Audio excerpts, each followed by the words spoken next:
Oku ilo he Tevolo oku Malohi be Sisu. Oku ilo he Tevolo oku Malohi be a Sisu. Ke tau lotu. Haere mai lau maari o tāpua ki ho wholwhola. Pea mo ta mai ki pea hoko e wholwhola e pongpongi. Ko e wholwhola whakamo ui. Kia tengi mautolo. Pea mo ki nautolo ko tō beu nau whanonga mai hea. Ia Sisu place. Ko aro kako mau whakamo ui. Amen. I he fuakawa motua. Na e whaia he o tua e mana kotoa pe. Na ne whakamo ui e mate. Ia i laisa. Na ne hanga whakamo ui e mahaki. Mahaki be. Ko e mea pe taha u kai ke asere ko te fuakawa motua. Ko e turi e he otua ai Tevolo. Ko e turi e he otua ai Tevolo. Pe mo whato ngai ko e talanoa o e pongpongi ni. Ko e osipene Malanga a Sisu. Nima ono mo e fitu e tohe mātiu. Pe koe wahe waluen. Pena kamata e wahe walu e hau e kakaimu e nau ngahi mahaki. Pe whamoi e Sisu. Pe krosi ene Sisu. Pe mune kau wakonga ki he kau wai e taha. Pe ku tala mai he tala noa. I he nau watu ki ai. Wea haonga tangata. Kuna hifo mai he matatahi. Pena kaila. Sisu, koe alo koe oe otua. Koe hau ke hauai o whamamahi ki maua, te ke hoko e taimi. Aigu ilo taimi e Tevolo. Ko whia mau ke tau whakatonga iange ai Tevolo hen. Uluaki, o gune ilo a Sisu. Sisu, alo oe otua. Nane ilo mei whē a Sisu. Tau ilo ko toa pe he talanoa e wholofola, whahawa he tahaua, na ia e tau ia ilang. Ko mai keri pe mo ne kau angelo, pe mo luse wha mo ne kau angelo. Pe tala mai na nau foi, pe turi mai ai Tevolo, mo e wahe tolu e taha e kau angelo. Kai ke tau ilo e tau tolu pe koe toko whiha. Ka pau tae whaalaua e kau angelo pe omi mo e wahe tolu e taha ko e toko lahi e toko lahi. Pe turi mai nau tolu ki māmani. Pe koe ni ko Sisu eni. Koe ka matai ni ene ngāue. Pe aku mahino uluaki wheloaki pe Sisu mo e Tevolo eni. Whakamahino he talanoani. Ilo le he Tevolo a Sisu, hena ne ilo pe meilang, uak poini ain. Ka koe Tevolo eni na ihe kolo, hifo mai. Ka talanoa maake wahe uloaki, vesi ua taha, ki e ua wha. Koe alu a Sisu e ki kapeni umbe, ihe sāpate lolotonga ene Malanga, ko tūhake ha tangata, pe mai ului sino ai e Tevolo. Sisu, alo oi otua. Koe hau ke hauai ke whamamahi i mautoro. Ko huinga ko whamanatu e tala noa koe ni, he koe Tevolo na i kai ke heongo tangata pe koe ni, na ena nofo he mala e, he kolo koe ni, ka ku uhu mai e Tevolo ia ki whale lotu. Pe ulotonga heni he pongpongini. Koe ulotonga malanga ni Sisu, tai mana wa he Tevolo. Ai tō mai peia o lea mai. Koe mea kou sio kia he tohi tā pūhu e whakawa whou. Ai ho ai Tevolo he mātua tangata. Mō hao mō tōlu mātua whiwhin. Ho, koe asipele koe mātua tangata enu hu mai ai Tevolo. Pe tō hake motua, mahalo koe tangata mau lotu, pe ku mahono ofisa he lotu, taha kau ere tāma. Ta e whakangata e Malohi e Tevolo. E koe ke atu e poko hai koe moa. Ko Sisu en. Ulaki o e poine ko whie mau ke tau whamanatu e pongpongini, oku ilo le lei e he tevolo ia a Sisu. Kau ton fo ke mahino tonu ke tau wako ai. Oku kai ke koe ilo koia te tau mawai ai mo uitanga. Ilo le lei e Sisu e se tanda Sisu. Tala mai e se misi wahewa vesongo fulumai iwa. Hanga e se misi o whakawhewa naki. Ai ngawe pa moi tui. Koe tui koe koe ke ngawe mate. Koe tui koe ku ngawe, koe tui aku mo ui. He keresi koe ai eiki. Pa peherewa e se misi, he vesi koe ni. Oku tui a se tane ki he otua, pea tui pea pea tetetet. Manawa hei. Tui ta ngawe. Tui ta talango fua. Tui talanga ta. Kau tui pea ka Sisu. Una ilo pea ko Sisu koe alo otua. Toko whiha unau ilo a Sisu, koe alo o tua, i he siasi, whakaliste ane, ka koe ke nau whai, ki e tūtū ni a Sisu.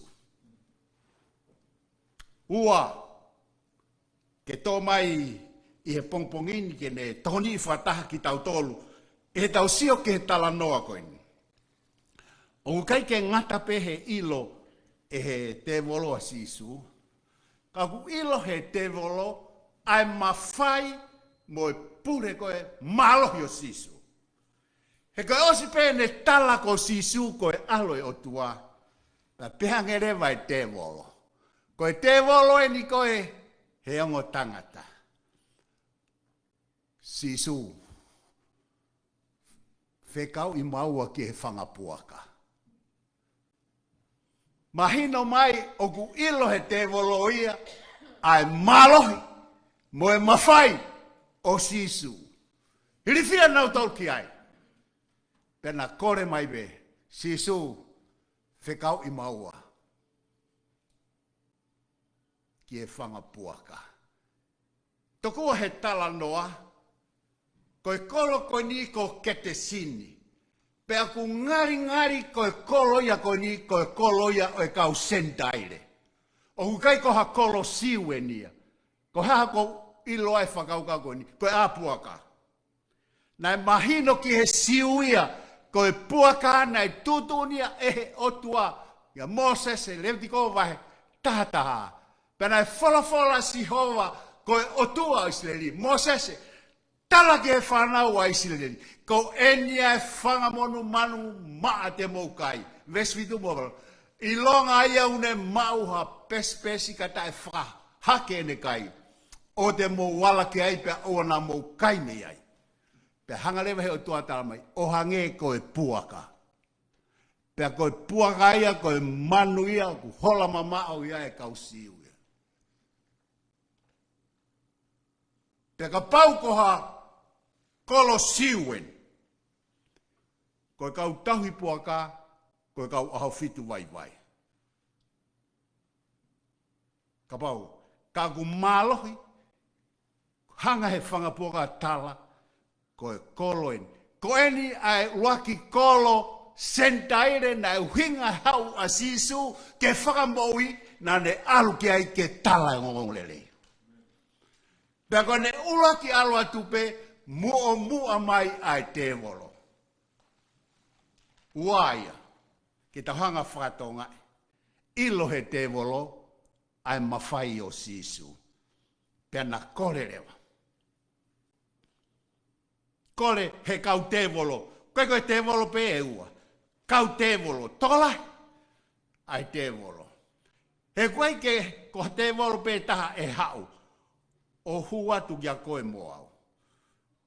Tevolo ia ua tolu. Moilo tala noongi me fina e whama tuli e tevolo pe alo e tevolo te hau te whakasio tu. Kei maale leika ia taha. Toi alu ia ha. Aluia o ui mai whanga tevolo e toko fitu. Ke nā mahusia. Pointolu i heni. Ko e tevolo o gune fie mau hawhare ke nofo ai. Kai ke fie homeless e tevolo. He koe kole koe nai whaiti te tevolo. Sisu, whekau i mau tolu ki he whangapuaka. Koe ha, koe whare ia. Ke mau huki ai. Ai aku mahino mai koe whare lalahi eni.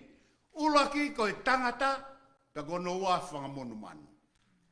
Pe koe turi ilo no tolu heke ke turi Sisu no tolu ke ha kakai. Ke turi atu ke kau fine eki whana ula alang. Pe ko na koka ang ikai. He kai ke whai ai Sisu. Na uilo penatol, kai ke ngata tae maa e whanga puaka. Ka ku mahino mai koe whama puaka koe ni, na e tuu hewe malai.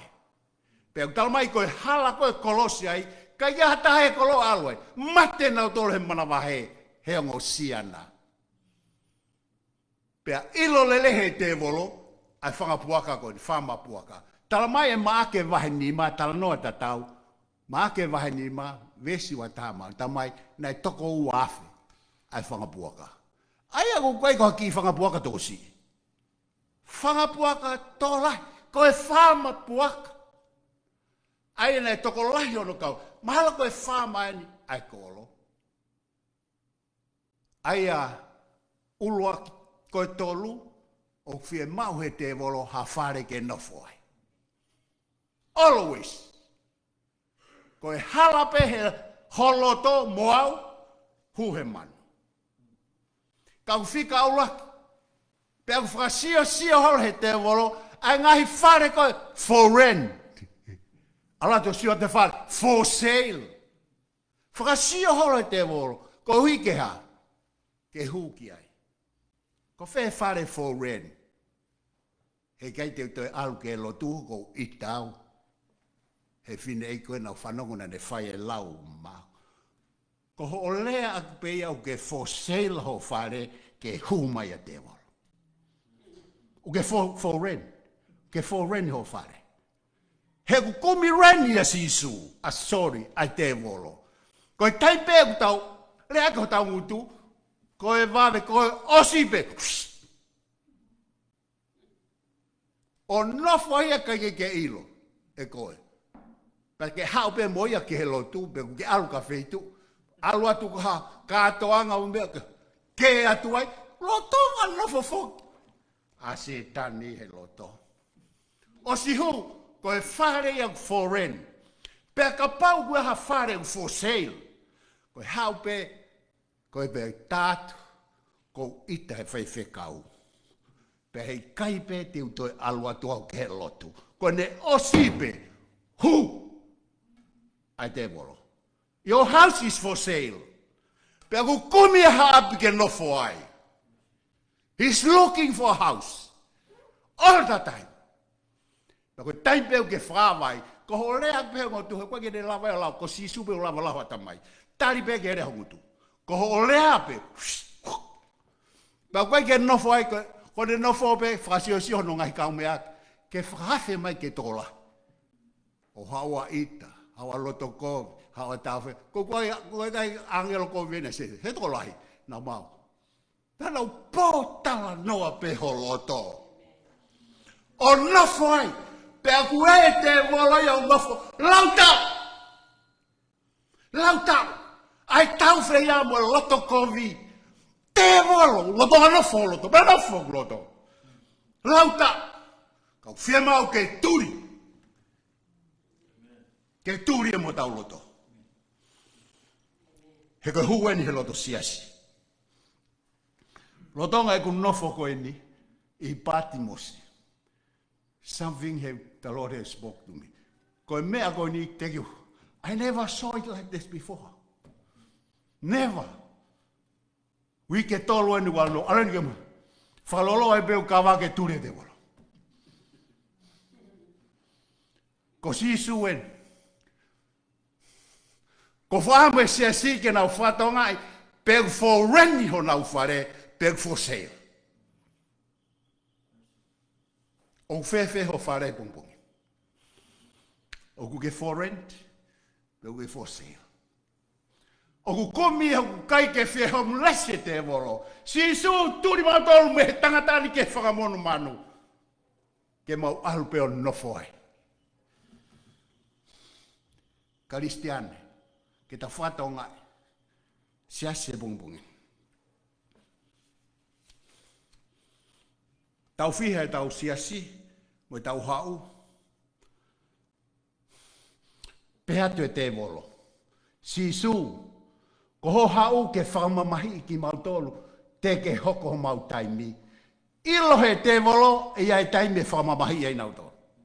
Afe, whanongo ka Sisu he ne tala, e mati waiwani ma, na behe Sisu he ngatanga te waua mamani. Ko e kosi, pea mo e sipi. Kosi e tawhagto he ma, sipi he mātau. Pea ko e nelea ni ke he kosi. Na nelea ki he sipi o ne tanga. Mo hau, na ku whekaia, mo whawhanga. Whia inua, whakeinu. Ka kia hawhare, whahawhe iau. Alu ki prisone, whakalau e Sisu pa. Tange kau mea. Kai Sisu na kai ke mausi na ke Sisu. Ko mo whai koe ke he sisi. Ia mo tolu, ko mo whai a kau. Hau o mau e pure anga. Nai teu e ku tama e talu me kamatanga mamani. Pako rea ni koe, ki he kosi. Mana tui koe sipi mo e kosi o manu maa whalaua. Ai te upe atu koe rea peni ke awhitu po sas whakaristian. Pako e kosien, nai talangi, koe ves whātaha, mātion. Alu aki moutolu, ki he awhita e mate, kua toko naki he otua, ma e Tevolo mo ne kau angelo. Si ko heria ne teu peke ke setani mo ne kau angelo.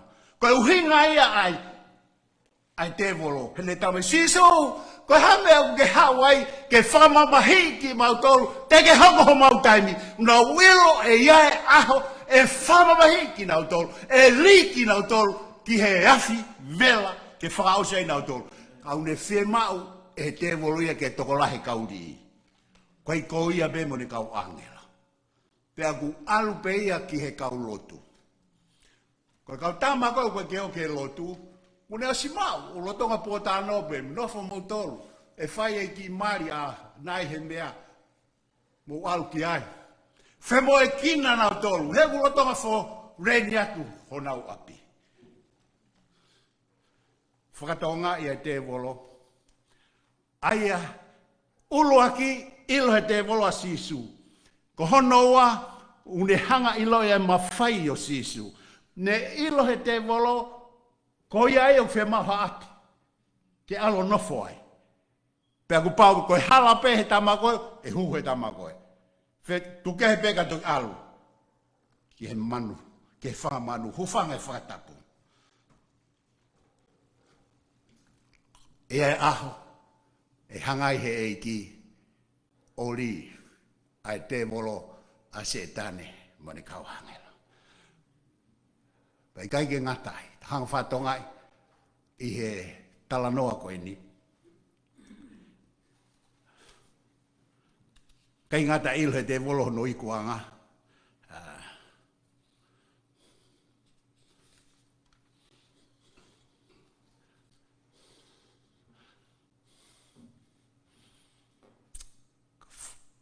Osiko e turi e Sisu, a e Tevolo whapuaka, ta maina nau alu katoa, alu gitai, nau mate katoa, ai whangapuaka koe.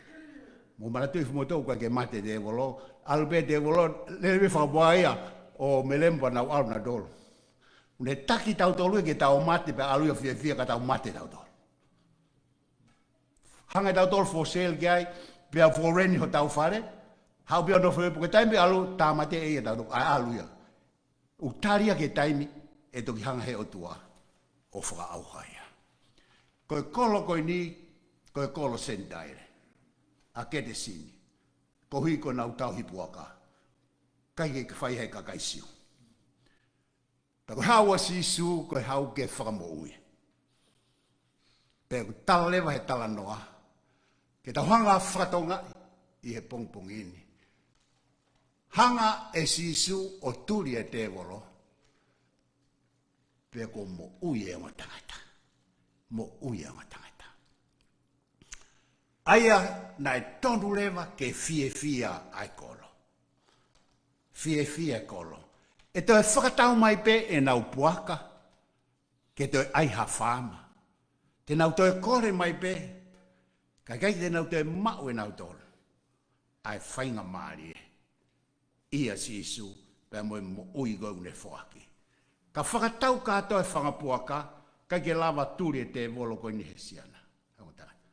Ko maake wahi ni ma, urea peke tangata e taha. Tala noa te tau kone. Ko tangata e taha.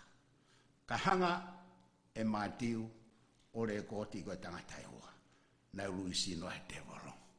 O kai ke tala mai pe koe hahono fuoloa. Pe koe tau e taha pe tau e nima. Pe tau hanga fulu. Ka ke whakau tātu ki he mari pe a moe ki whanau. Ai ongo tangatana. Ai nau nofo tairi iri moe nau maha he kolo. Te ilo koe Tevolo oku Malohi.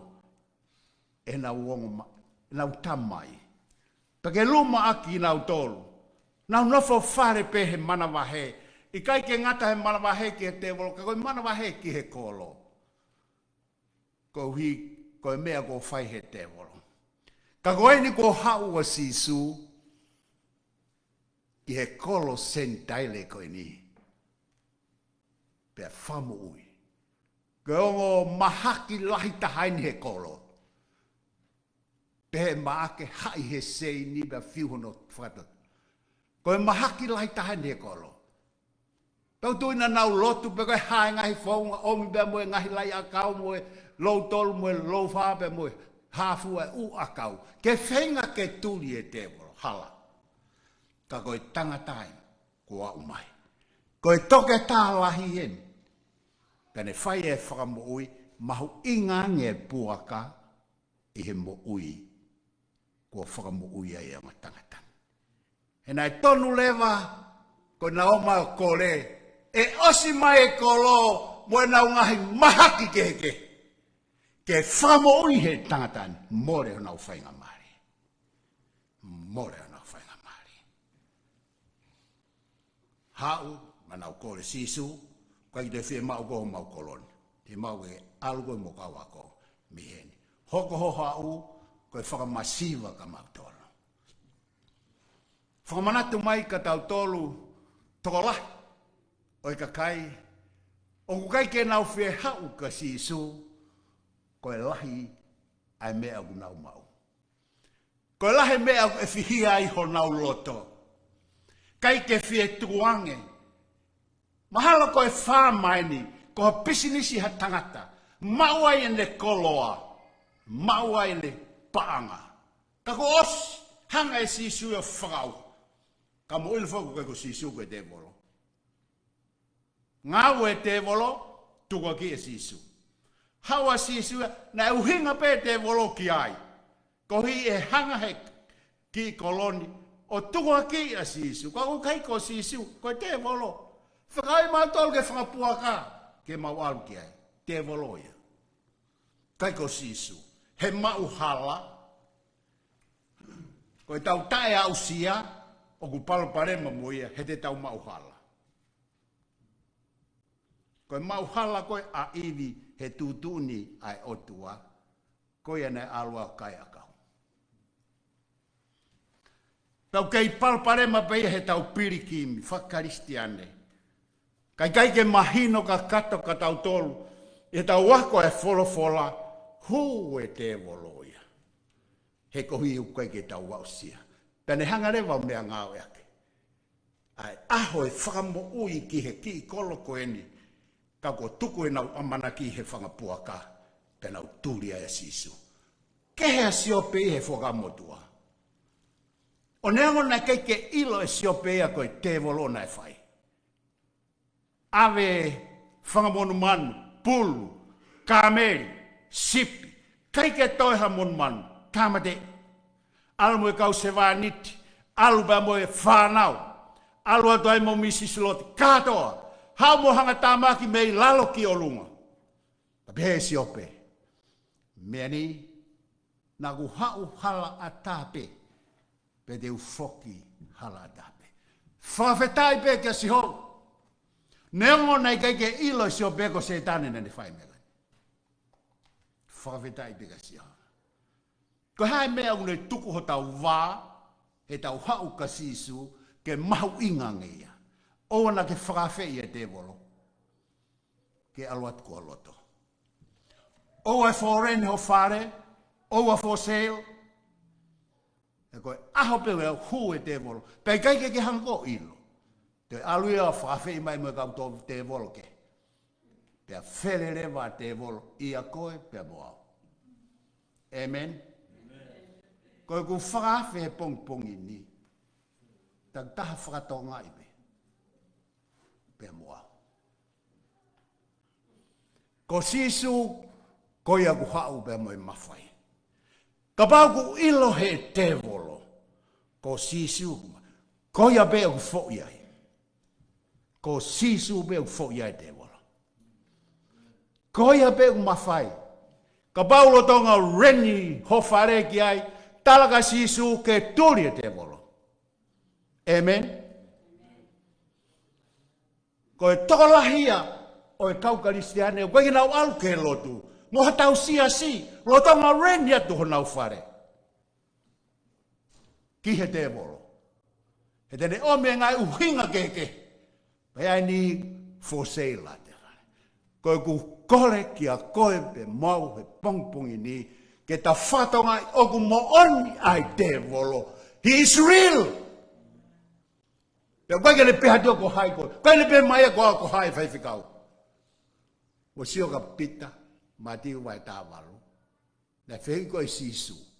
O mou pehe ko hai au. Kai. O mou pehe ko hai lau ai kakai ki au. Talang he kau ako. Pehe ni ko son baptise ko toi tu mai me pekia. Pehe ni ko ilai sia ko ure kia malakai. E toi hau ngai. Pehe ni ko taha ko e kau palo fita ko toi tu mai. Osi ko ea pati hanga lewa Sisu o whai whehu ko ne whe mau. Tanga lewa Sisu. Ka koe haho mou whakau kau. Ko hai au ka mūtol ke kau ako. Whe mau e Sisu ke whapapau i kimua ke mate.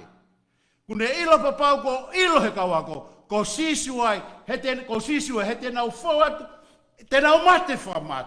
Pea ka pau te nau ilo, ko hai e Sisu, te i toni kea. Nengo pe koe ha. E whauatu e nau mui, nau ilo, ko nau eiki, ko Sisu. Pea kere wa pita. Sisu, koe misaia koe, koe alo koe o tua mafi me o tua mui. Ko ne o sibe, peangere vesi, pita, monu ia ko koe. He koe ke tala tue nia he tangata, ka koe lau maari o tōu ne tale ko loto. Hau ki aloa ke male loto pita, fia. Pe osko e batange Sisu, koe tau alu koe ki seu sarema, te nau puke au, pa te nau tamate i au, tutuk. Osi pe aha tonu, kou toi tuu mai, ta foki haka pe, Sisu, hei kai ke hako ha mea pe he kia te koe. Taka ne osi pe aha mai lewa, a Sisu, pita, Tevolo, alu ki mui. Si tamata tau, Faifekau tatau pe. Nai tarangi Sisu, monu ia koe pita, ia toi tangata, koe o tuaku ne whahaka koe. Next 5 minutes, tangi ki he tamata, setane, alu ki tu, alu ki mui, o te ngāwe aka pita. Sio, koe ke pehe mai te woloia, ko hai koe moa. Amen.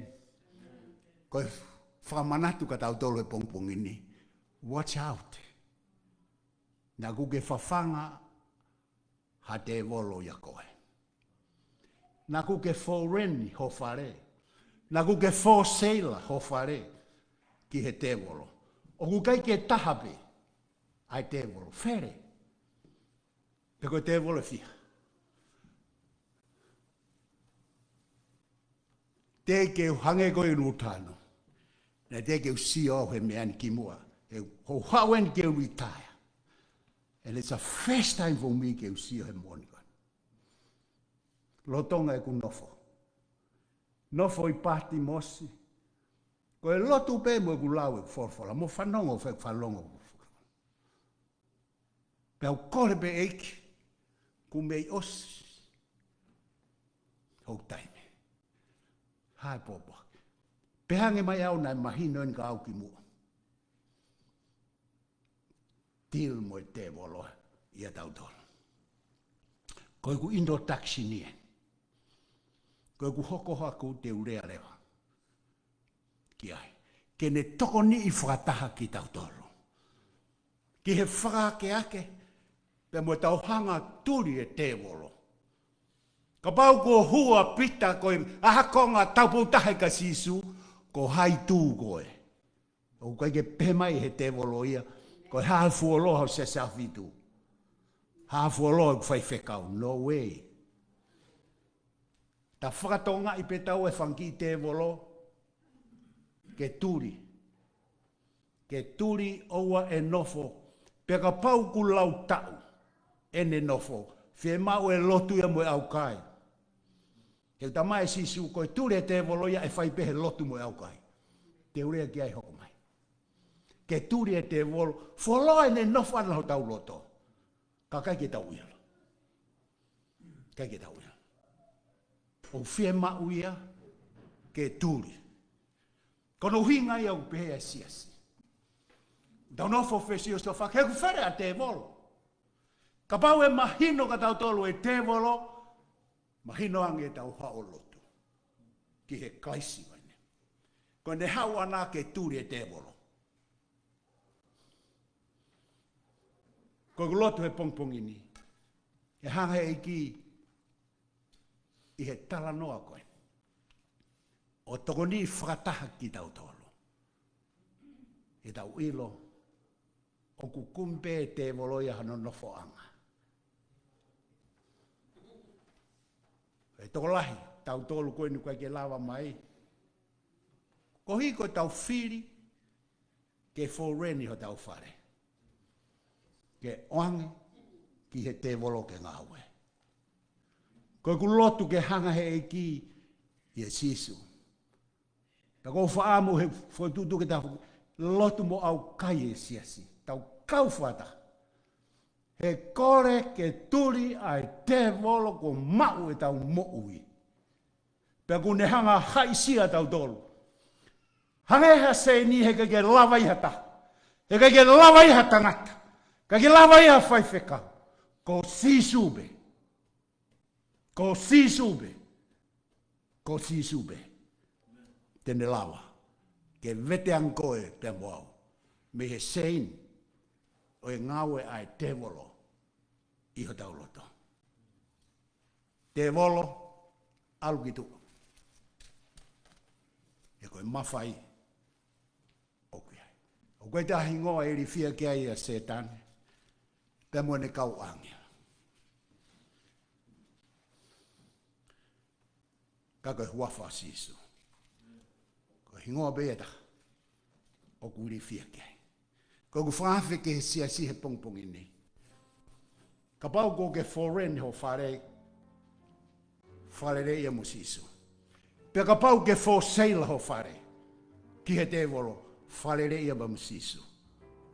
He kai ke hatupure ki na ia. Iho o moui mo e moui. I he pirikimi koe ni. Ka lewa. Ku ta turi. Ke ange malohi ka Sisu, ke ne turi e Tevolo, miho ta loto. Me whare, ko ne whiringa. Koe ku lotu ia, I he wafa o Sisu, koe malohi ia, o ku wiri whie kia ia e Tevolo. Amen.